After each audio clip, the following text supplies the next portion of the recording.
गई लोगों के बस्तियों में, तो ये रोड नए बन रहे हैं। अब इसके बाजू में मैं बंगाल की सरकार से अनुरोध कर रहा हूँ कि इस बहाने वहाँ logistic park, industrial clusters, educational campus, smart city, smart villages अगर वो बिठाएंगे, और रोड हम बनाने के पहले ही वो राज्य सरकार अगर इन सब बातों का प्लानिंग करेगा, तो अभी क्या है, रोड बनाने के पहले अगर कीमत 10 रुपये है तो रोड बनने के बाद 50 रुपये हो जाती है। तो मैं राज्य सरकार को, मुख्यमंत्री जी से ये अनुरोध करूंगा कि बंगाल के विकास में ये ग्रीनफील्ड एक्सप्रेस हाईवे के बाजू में उनका industrial department, urban development department मिलकर और सभी एमपी और एमएलए मिलकर अपने अपने इस कॉन्स्टिट्यूंसी में इस प्रकार की योजना करते, तो इसका पहला फायदा होगा बंगाल की ग्रोथ बढ़ेगी, दूसरा फायदा होगा नए उद्योग आएंगे, तीसरा फायदा होगा बंगाल से एक्सपोर्ट बढ़ेगा, चौथी फायदा होगा कैपिटल इन्वेस्टमेंट आएगी और इसके कारण रोजगार निर्माण होगा, और रोजगार निर्माण होगा तो गरीबी दूर होगी। तो बंगाल भारत को आत्मनिर्भर भारत बनाने का जो प्रधानमंत्री जी का सपना है और जो $5 ट्रिलियन इकोनॉमी बनाने का जो हमारी सबकी प्रयास चल रहा है, उसमें बंगाल का भी विकास उतना ही आवश्यक है।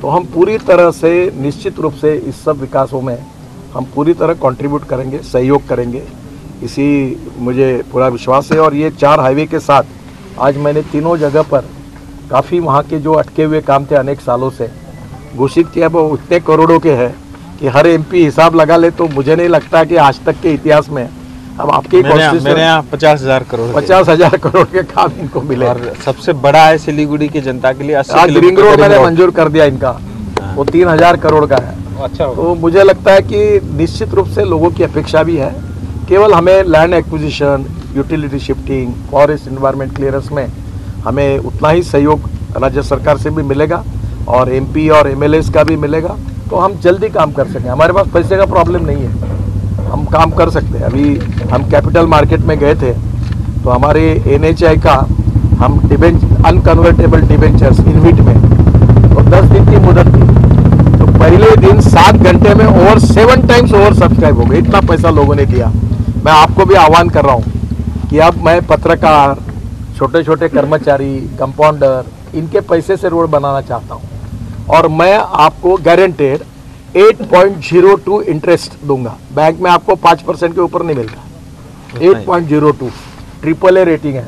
और हमने इंटरेस्ट देने के लिए कहा है कि आप ईयरली नहीं, मंथली देंगे। जो रिटायर्ड लोग हैं, पेंशनर्स हैं, उनको तो इतना रिस्पांस मिल रहा है कि हमें कोई पैसे की कमी नहीं है, केवल रोड बनाने के लिए लैंड उपलब्ध है और लैंड के भी हम रेट अच्छे दे रहे हैं। और लैंड के आजू बाजू में आप ये भी योजना पर विचार कर रहे हैं कि ये एक्सप्रेस हाईवे के बाजू में अगर किसान एक फार्मर प्रोड्यूस कंपनी जैसी बनती है, वैसे अपनी सोसाइटी बनाकर आते हैं हमारे पास, तो हम जमीन उनकी, इन्वेस्टमेंट हमारी और लॉजिस्टिक पार्क में उतनी इक्विटी उनको देंगे।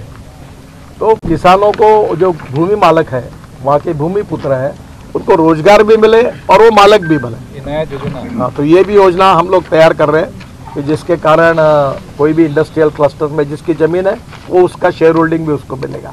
तो ये भी योजना तैयार कर रहे हैं, तो निश्चित रूप से बंगाल की सरकार को भी हम लोग सहयोग करेंगे। सर, मेरा 2 क्वेश्चन है। पहला, एक करके राज्य जो बोल रहा है कि सेंट्रल के पास के उसको कुछ मिलना है, जो मांग है, तो वो रुपया उसको नहीं मिल रहा है। आज ही मैंने 1600 करोड़ की घोषणा कर दी, 1000 करोड़ का CRF में पैसे की मंजूरी की। ठीक है, मैं आपको बाकी राजनीतिक बातें मुझे पूछिए मत, मैं जवाब नहीं दूंगा, पर मैं इतनी बात कह रहा हूँ कि सबका साथ, सबका विकास और सबका प्रयास, और इसलिए बंगाल के विकास में हम सब लोग, भारत सरकार, प्रधानमंत्री और मेरा डिपार्टमेंट पूरा सहयोग करेगा। और यहाँ कोई हम राजनीति नहीं करेंगे, हम लोग जो भी काम करने लायक है वो काम में राज्य सरकार को पूरा सहयोग करेंगे, क्योंकि बंगाल हमारा देश है, यहाँ की जनता भी हमारी है और हम जनता के हैं, तो इसमें सबका विकास होना चाहिए। और रोड सब जगह जाता है, वो कौन MP है, कौन से पार्टी का है, MLA कौन से पार्टी का है, ये हमने कभी सोचा नहीं है। हम जो आवश्यक है वो काम सब जगह करेंगे और इसमें कोई पार्टीबाजी नहीं होगी, ये विकास के आधार पर ये काम होंगे, यही मैं आपको विश्वास देता हूं। लेकिन सर, बंगाल में जो लैंड एक्विजिशन का गवर्नमेंट का पॉलिसी है कि गवर्नमेंट जोर से किसी भी लैंड को नहीं लेगा अगर लोग खुशी से लैंड देना नहीं चाहे तो, जिसके वजह से काफ़ी सारे प्राइवेट इंडस्ट्रियलिस्ट भी वेस्ट बंगाल में आना नहीं चाहता है। देखिए, हमारे रोड की जो पॉलिसी है उसमें स्टेट गवर्नमेंट के लैंड एक्विजिशन के जो लॉ और नियम बने हुए हैं उसी के अनुसार लैंड एक्वायर्ड होती है, और राज्य सरकार के जो कलेक्टर होते हैं, जिसको काला है, वही करते हैं। और उसमें जो आज प्राइजेस मिल रहे हैं, आप जाकर जब लोगों में पूछोगे तो मार्केट प्राइस से 25% 30% ज़्यादा मिल रही है। और मैंने आगे की बात जो कही है कि अगर इंडस्ट्रियल पार्क या लॉजिस्टिक पार्क, इंडस्ट्रियल क्लस्टर्स के लिए अगर फार्मर्स आएंगे, 25 लोग मिलके हमारी 600 एकड़ जगह है, तो हम अगर वहाँ 1000 करोड़ की इन्वेस्टमेंट आएगी तो उसमें इक्विटी पार्टनर में उनको लेंगे ताकि उनको उसका फायदा मिलते जाएगा। जो बोला हाँ, और दूसरी बात जो मैं कह रहा हूँ, ये आप भी जानते हैं कि अभी ये रिंग रोड बन रहा हूँ मैं सिलीगुड़ी का। अब आज उसकी कॉस्ट जो है वो समझो 1 रुपया है, रोड बनने के बाद 5 रुपये होगी। तो मैं आज ही कह रहा हूँ कि वहाँ के लोग आजू बाजू के जो हमारे राजू जी उसमें इनिशिएटिव ले, उनके सहयोग से प्रपोजल लेके आए 600 एकड़ में इंडस्ट्रियल क्लस्टर्स का, कहीं या लॉजिस्टिक पार्क का, तो उन्हीं को मैं इक्विटी में शेयर देके उन्हीं को प्रोजेक्ट बना दूंगा, तो वो मालक बन जाएंगे और उनको फायदा मिलेगा। तो हम यही चाहते हैं कि जो भूमि पुत्र है, जो भूमि मालक है, उन्हीं को फायदा करके डेवलपमेंट करें, और यही भाव हमारे मन में है। और अगर जमीन लेनी पड़ेगी तो मार्केट से ज़्यादा प्राइस देकर राज्य सरकार जैसे तय करता है वैसे ही हम रेट देते हैं। सर 2024 में तो इलेक्शन होगा, उसमें क्या बीजेपी को फायदा होगा? काफी सारी इन्वेस्टमेंट वेस्ट बंगाल में। मैं फायदे और नुकसान की बात करने के लिए आया नहीं हूँ, और मैं राजनीति में कोई फायदे नुकसान की बात नहीं करता। मैं ये सोचता हूँ कि whatever possible for me to do for the people of this country, और politics is the instrument of socio economic reform. फायदा नुकसान वोट देना ये बात कभी नहीं करता। जिसको देना है वो देगा, नहीं देना वो नहीं देगा।